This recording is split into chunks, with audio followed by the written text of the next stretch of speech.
যত একটা দিন পার করছি তত একটা দিনে আমার কাছে খুব একদম যান্ত্রিক জীবন হয়ে উঠছে। কেন জানি নিজেকে অনেক বেশি পরিবর্তন করতে হচ্ছে। জানি না আসলে আগামী দিনগুলোতে আরও কত বেশি নিজেকে পরিবর্তন করতে হবে, তার কোনো ঠিক ঠিকানা নেই। কেন জানি নিজেকে একদম এখন বিরক্ত লাগে যে এই জীবনে কেন যে আমি ফিরে আসলাম। কারণ হচ্ছে আসলে অনেকটাই ব্যস্ততা বেড়ে গেছে আমার লাইফে। একদিকে হচ্ছে আমি অনলাইন, আরেকদিকে হচ্ছে আমার 3 পিসের বিজনেস, আরেকদিকে হচ্ছে আমার বাচ্চাদেরকে সামলানো। তবে আমি যেটা একদম মনে করি যে সবচাইতে ভালো হচ্ছে আমার ছেলেদের সময় দেওয়া এবং কি তাদের পেছনে আমার সময়গুলো ব্যয় করা। কিন্তু তাদের পড়াশোনার ক্ষেত্রেও তো আমাকে হচ্ছে খরচটা জোগাড় করতে হবে, কারণ হচ্ছে আমাদের একজনের আর্ন দিয়ে বর্তমানে কোনো কিছুই হচ্ছে না। যার কারণে হচ্ছে আমি চেষ্টা করছি অনলাইনে থাকার জন্য। ইনশাল্লাহ আপনাদের অনেক অনেক ভালোবাসা পাচ্ছি এবং কি আগামীতে আরও বেশি বেশি পাবো। তো আপনারা আমাকে অনেক অনেক সাপোর্ট দিচ্ছেন, এতে আমি অনেক বেশি শুকরিয়া আদায় করি। আর আমার প্রিয় শুভাকাঙ্ক্ষীরা আমাকে অনেক সুন্দর সুন্দর কমেন্ট করে মোটিভেট করে, যার কারণে হচ্ছে আমি আরও একটি দিনে ভিডিও মেক করার উৎসাহ পাই। তো আমার কাছে মনে হয়েছিল যে সব কিছুর আগে হচ্ছে আমার ছেলেদের পড়াশোনা, আমার ছেলেদের ক্যারিয়ার। কারণ হচ্ছে আমি তাদের জন্য হচ্ছে কষ্ট করে শহরে আছি, কিন্তু আসলে যে আমি শহরে থাকার মতো আমার কোনো অ্যাবিলিটি নেই বর্তমানে। তারপর হচ্ছে আমাকে থাকতে হচ্ছে আমার ছেলেদের কথা চিন্তা করে। গ্রামের অবস্থা খুবই খারাপ, বাচ্চাদের অবস্থা খুবই খারাপ, কারণ 10টা মানুষের ভিতরে একটা বাচ্চা কখনোই ভালো থাকে না। তার মধ্যে আমার শুধু বাচ্চাদের আমি অজুহাত দেখাবো না, আমার আরও অন্যান্য সমস্যা আছে, যার কারণে আমি হচ্ছে গ্রামের বাড়িতে আপাতত থাকতে পারছি না। তো যাই হোক, আমি যদি গ্রামে থাকতে পারতাম অবশ্যই কিন্তু আমি সত্যি কথা আমি গ্রামে চলে যেতাম এই শহরের যান্ত্রিক জীবন ছেড়ে। এদিক দিয়ে এখন খুব ভোরে ভোরে আমাকে ঘুম থেকে উঠতে হচ্ছে, কারণ যে আমি সকাল 8টার আগে আরাফকে নিয়ে মাদ্রাসায় যেতে হয়। সারাটা দিনে হচ্ছে ওর পিছনে আমাকে সময় ব্যয় করতে হচ্ছে। তো আসলে আমি এতে কোনো নারাজ না, আমার ভালো লাগে, কারণ আমার ছেলেদের আগে হচ্ছে পড়াশোনাটা, তারপরে হচ্ছে আমার অন্যান্য সব কিছু। তো ওই যে বাচ্চাদেরকে সামলিয়ে সংসারের কাজে যেটুকু করি ওইটুকুই আপনাদের সাথে তুলে ধরি, এবং কি অফ ক্যামেরা আরও অনেক অনেক কাজ করে থাকি, যেগুলো কিনা আপনাদের সাথে আমি আসলে সত্যি শেয়ার করতে পারি না। তখন মনে হয় যে আমার কাজের স্পিড বাড়ানো, আমি যত 5G 4G যাই করতে পারি তখন ওইভাবে হচ্ছে আমি কাজগুলো করে থাকি আর কি। যার কারণে হয়তো বা আপনাদের সাথে কাজগুলোর ভিডিও আমি শেয়ার করতে পারি না। তবে ইনশাল্লাহ আমি আপনাদের সাথে আমার সমস্ত কাজের ভিডিওগুলো আগের মতো শেয়ার করব।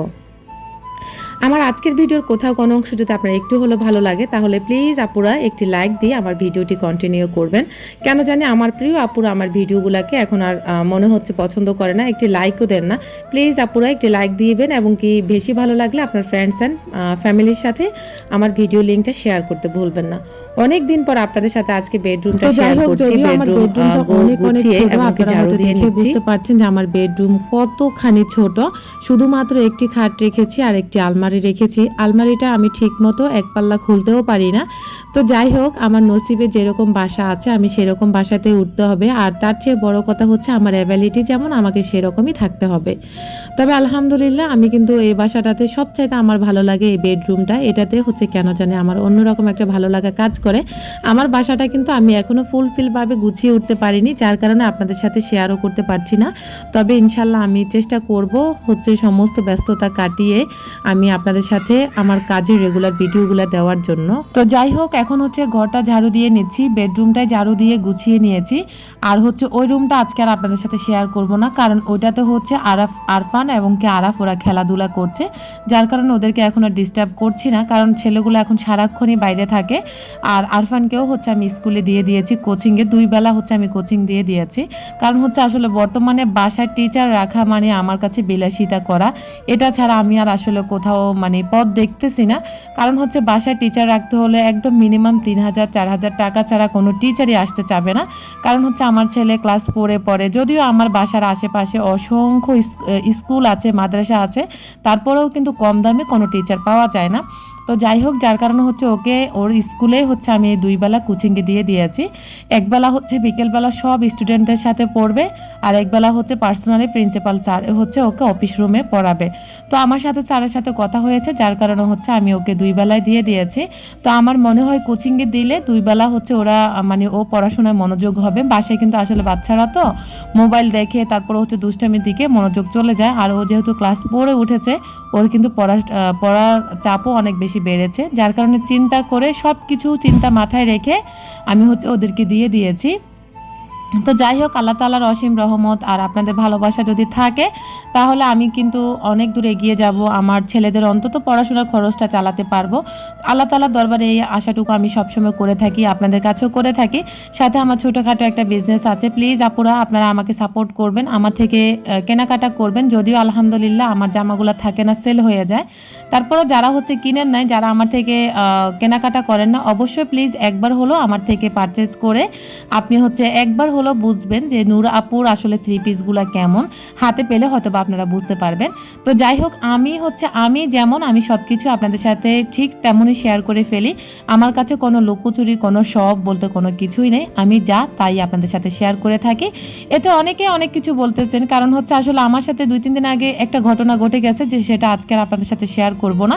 ইনশাল্লাহ কখনো আমি শেয়ার করব। আমার চ্যানেলটা যত একটু উপরে যাচ্ছে ততই মানুষের এত বেশি হিংসা বাড়ছে আর এত বেশি নোংরা নোংরা কমেন্ট আসছে, যেটা কিনা আসলে আমি সহ্য করতে পারি না। তো যাই হোক, আমার হাতটা ভীষণভাবে মানে কেটে গেছে, দেখতে পাচ্ছেন স্ট্রিপ লাগিয়ে রাখছি। আর আমি হচ্ছে এই কাটা হাতটা নিয়ে হচ্ছে সংসারের কাজগুলো করছি। যেটুকু সময় পাই ওইটুকুই সংসারের মধ্যে ব্যয় করতে আমি পছন্দ করি। সাথে কিন্তু আমার পরিবার, আত্মীয়স্বজন সবার সাথেও কিন্তু আমি কথা বলি। তবে আমি কিন্তু এখন ব্যস্ত একটা সময় পার করছি। আমি যেহেতু একা আমার সংসারে সম্পূর্ণ কাজ করি, বাচ্চাদেরকে সামলিয়ে থাকি, সব কিছু আমাকে হচ্ছে হিসাব করে চলতে হয়, মেনটেন করে চলতে হয়। আসলে আমার মতো জীবন কার কার আছে অবশ্যই কমেন্ট করবেন। অনেকের তো আসলে অনেক ধরনের মানুষ থাকে, হেল্পিং হ্যান্ড থাকে। আপনাদের ভাইয়া যেদিন থাকে সেদিন সত্যি কথা আমাকে কোনো কাজই করতে হয় না, আমাকে কোনো ধরনের প্যারা নিতে হয় না, আলহামদুলিল্লাহ।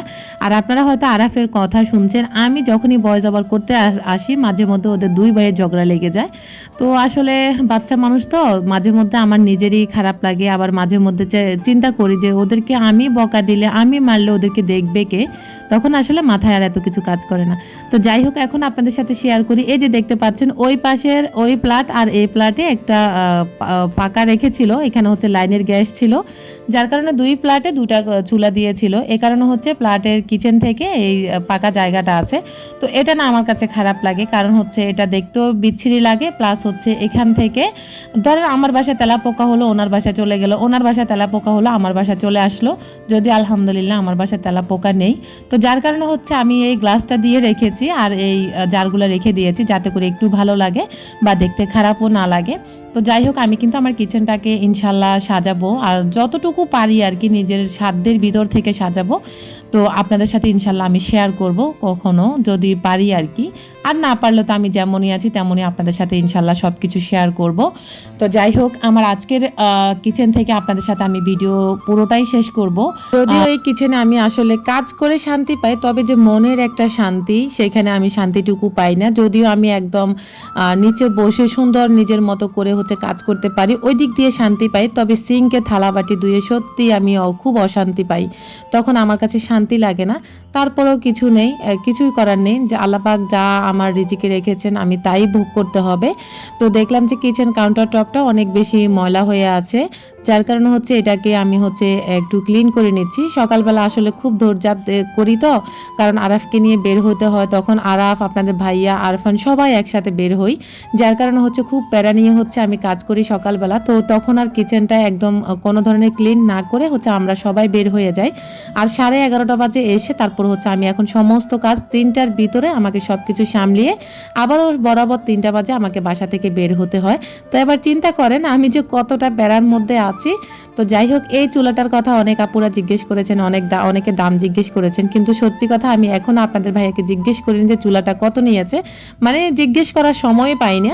তো যাই হোক, ইনশাল্লাহ আমি জিজ্ঞেস করে আপনাদের সাথে শেয়ার করব যে চুলাটার প্রাইস কত নিয়েছে। আর এই কিচেন কাউন্টার টপটা কীভাবে সাজালে আপনাদের কাছে ভালো লাগবে আমাকে প্লিজ আপুরা একটু আইডিয়া দিয়েন। কারণ হচ্ছে আসলে আমি দিশা পাচ্ছি না, এই কিচেনে এসে তেমন একটা আমি শান্তি মতো কাজ করতে পারছি না, প্লাস হচ্ছে আমার মনও বসে না এই কিচেনটাতে। তবে গোছালে মাশাআল্লাহ ভালোই লাগে, খারাপ লাগে না। শুধুমাত্র সিঙ্কটা যদি আমার আরেকটু সুবিধা হতো তাহলে আমার কাছে নিশ্চয়ই ভালো লাগতো। তো যাই হোক, আল্লাহ তাআলা হয়তো এর থেকে ভালো কিছু আমাকে দান করবেন, এটা আমি আশাবাদী। তো এদিক দিয়ে হচ্ছে কিচেন কাউন্টার টপটা সুন্দর করে গুছিয়ে একটা হচ্ছে ইনডোর প্ল্যান্ট দিয়েছিলাম ভিডিও সৌন্দর্যের জন্য। যদিও আমার কাছে আপাতত কোনো গাছ নেই, শুধুমাত্র রিও প্ল্যান্ট ছিল, এই রিও প্ল্যান্ট একটা দিয়েছি। আর ওই গাছটা এখন আবারও ভিডিও সৌন্দর্যের কারণে আমি এখানে সিঙ্কের পাশে রেখেছি। জানি না কেমন লাগছে, অবশ্যই আপনারা কমেন্ট করবেন কেমন লাগছে। তবে আসলে আমি সমস্ত ব্যস্ততা কাটিয়ে ইনশাল্লাহ আপনাদের সাথে আমি শেয়ার করব, আমার কিছু ইনডোর প্ল্যান্ট আনবো, এটা আমার আশা আছে। আমার কাছে ভালো লাগে ইনডোর প্ল্যান্টগুলো, তবে যে আমি ভালোভাবে যত্ন নিতে পারি না, যার কারণে হচ্ছে আমার গাছগুলো মরে যায়। তবে এ বাসায় যেহেতু আমার রোদ প্লাস আলো বাতাস সব কিছু আছে, ইনশাল্লাহ গাছও ঠিকঠাক মতো হবে। তো এদিক দিয়ে হচ্ছে চালগুলো ধুয়ে একটুখানি পানি দিয়ে দিয়েছিলাম রিও প্ল্যান্টে। এগুলো হচ্ছে আমি ছাদের থেকে এনে হচ্ছে আজকে কিচেনে এনেছিলাম। তো যেদিন একদম ভালো লাগে সেদিনে সত্যি সংসারের কাজগুলো খুব মনোযোগ সহকারে করি, আর যেদিন ভালো লাগে না সেদিন এবড়ো থেবড়ো করে সত্যি কথা আমি করে রাখি। এবড়ো থেবড়ো বলতে ভালোই মোটামুটি থাকে, তারপরে হচ্ছে আমার কাছে মনে হয় আর কি আমি যেটাকে আসলে নিখুঁতভাবে করতে পারি না, যেদিন শরীর খারাপ লাগে সেদিনই হচ্ছে বলা হয় এবড়ো থেবড়ো আর কি। তো যাই হোক, এদিক দিয়ে হচ্ছে ভাতও বসিয়ে দিয়েছি, গতকালের কিছু ভাত ছিল আর আজকে হচ্ছে চাল ধুয়ে একসাথে, চাল আর ভাত একসাথে ধুয়ে দিয়ে দিয়েছি। আর এদিক দিয়ে ভাত হতে হতে আমি কিন্তু আমার হাতের অন্যান্য কাজ করব। আর কিচেন কাউন্টার টপ হতে সব কিছু মাশাল্লাহ গুছিয়ে নিয়েছি, এখন কিন্তু আমি রিল্যাক্স মোডে কাজগুলো করতে পারবো। আর এখন মাশাল্লাহ আমি কিন্তু সবকিছু গুছিয়ে নেওয়ার কারণে সুন্দর একটা লুক এসেছে। আপনাদের কাছে কেমন লাগছে অবশ্যই কমেন্ট করতে ভুলবেন না। যদিও এই বাসা আসার পরে আমি কিচেন থেকে তেমন একটা ভিডিও শেয়ার করতে পারিনি, তবে ইনশাল্লাহ কিচেন থেকে আমি ভিডিও শেয়ার করব এবং আমার মনের মতো করে কিচেনটাকে আমি গোছাবো, আপনাদের সাথেও শেয়ার করব। এদিক দিয়ে দেখতে পাচ্ছেন আমি কিন্তু ফ্রিজ থেকে মাছ নামিয়ে নিয়েছি, একদম রেডি টু কুক করে রাখি আমি সব কিছু। শুধুমাত্র রান্নার আগে আমি নামিয়ে ঝটপট হচ্ছে তেলে ভেজে তারপরে হচ্ছে তরকারিতে দিয়ে দেব। আর আমার মতো কে কে এরকম সব কিছু আগে থেকে রেডি করে রাখেন অবশ্যই কমেন্ট করবেন। আমি কিন্তু আমার কাজগুলোকে আগে থেকে সুন্দর করে সব কিছু গুছিয়ে রাখি বলেই এখন হচ্ছে আমি ফ্রিভাবে বলা যায় একদম স্বাধীনভাবে কাজগুলো করতে পারি, আমার কাছে তেমন একটা ঝামেলা মনে হয় না। এদিক দিয়ে দেখতে পাচ্ছেন আমি হচ্ছে মাছ মাছ নামিয়ে রেখেছি, আর হচ্ছে এখন আমি মাসকলাই ডাল রান্না করব। আমার আসলে মাছ খাওয়া যায়নি, রান্না করা মাছ, ওই মাছগুলোকে আমি ফ্রিজে এভাবে রেখে দিই। আর যেদিন হচ্ছে আমি মাসকলাইয়ের ডাল রান্না করি সেদিন হচ্ছে মাসকলাইয়ের ডালের সাথে দিয়ে দিই। ব্যাপারটা খুব ভালো লাগলো তাই না? কারণ হচ্ছে মাছগুলো ফেলে দেওয়ার থেকে, অপচয় হওয়ার থেকে এভাবে মাসকলাইয়ের ডালের সাথে রান্না করে খাওয়াটাই ভালো। আর যদি খাওয়া না যায় তাহলে হচ্ছে আপনারা মাছকে ফেলে না দিয়ে ফ্রিজে রেখে দেবেন, একদিন গরম করে হচ্ছে মাছের ভর্তা করে নেবেন। আমি কিন্তু প্রায় সময় আমার মাছকে এমনই করি। তো যাই হোক, সমস্ত কাজকর্ম অফ ক্যামেরায় করে ফেলেছি, আপনাদের সাথে শেয়ারও করেছি যেটুকু করার প্রয়োজন ছিল। ওই যে বললাম আজকে কিচেন থেকে আপনাদের সাথে ভিডিওটা শেষ করব। এখন হচ্ছে ফাইনালি আমি গোসল করতে যাব, আর গোসলের জন্য হচ্ছে পানি গরম করে নিয়েছি। পানিগুলো গরম হওয়ার পরে আমি গোসল করে সম্পূর্ণ কাপড় চোপড় ধুয়ে ছাদে দিয়ে আসবো। আর এখন বিকেল টাইম এসেছি ছাদে থেকে কাপড় চোপড় নেওয়ার জন্য। আজকের মতো এখানেই বিদায় নিচ্ছি। আল্লাহ হাফেজ, আসসালামু আলাইকুম।